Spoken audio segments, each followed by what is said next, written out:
किसी ने क्या खूब कहा है कि जो लोग प्रयास करना नहीं जानते हैं उन्हें हर चीज़ असंभव लगती है। हाय गाइस, मेरा नाम टी अंसारी है। तो आइए कुछ अच्छा सुनते हैं। एक बार गीधों के झुंड उड़ते उड़ते एक टापू पर जा पहुंचा।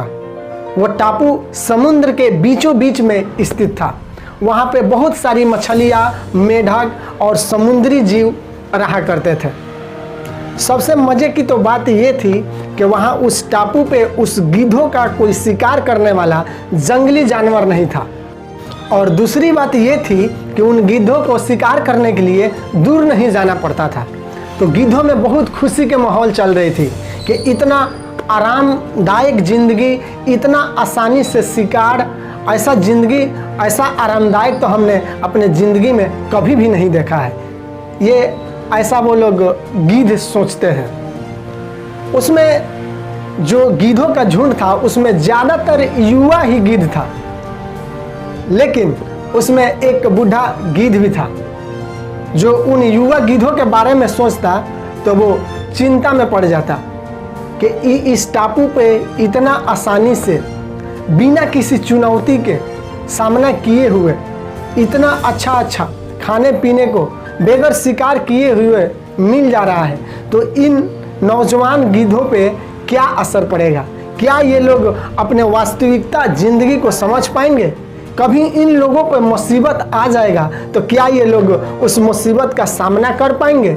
ये सारी बात को सोचकर वो बूढ़ा गीध बहुत चिंता में पड़ जाता था।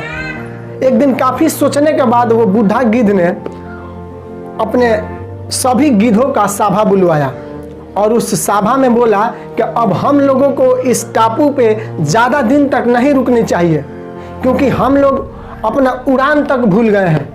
हम लोग उतना आकाश तक नहीं उड़ पा रहे हैं। हम लोग अपने आप का जो पहचान है हम लोग वो गंवाते जा रहे हैं, वो अपना खोते हम लोग जा रहे हैं। इसलिए हमारी बात मानो, हमारे साथ चलो। हम लोग जिस जंगल से आए हैं उस जंगल में उड़ कर चलते हैं।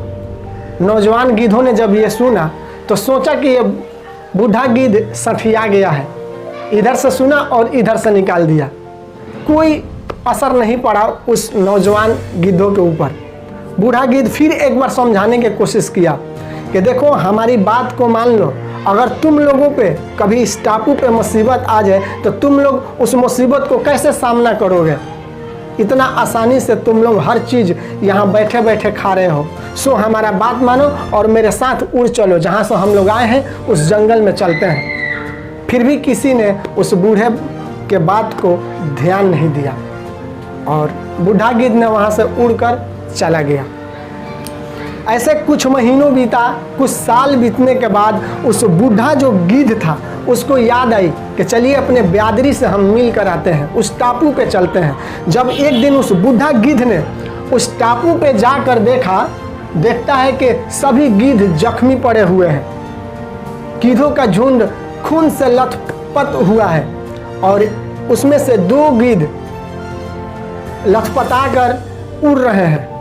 वो उतना नहीं उड़ पा रहे हैं। बूढ़ा गीध वहाँ जाकर बैठा और उनसे पूछा कि ये सब कैसे हुआ? तो वो जो 2 गीध थे जो खून से लथपथ हुए थे, उन्होंने बताया कि कुछ दिन पहले यहाँ पे किसी ने जहाज़ से आया और यहाँ जंगली जानवर चीता वगैरह छोड़ दिया।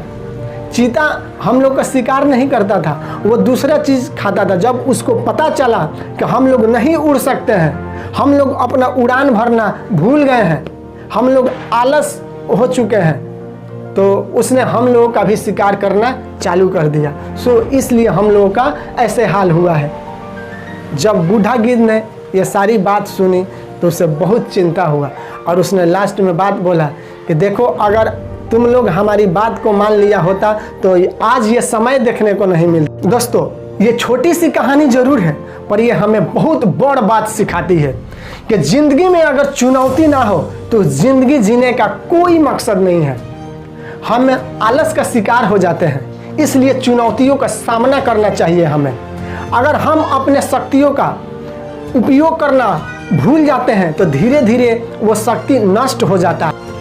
हमें कभी भी आलस नहीं करना चाहिए। हम जो भी जानते हैं, जो भी हम सीखे हैं, उस पर हमें फोकस करते हुए रेगुलर उस पर काम करना चाहिए।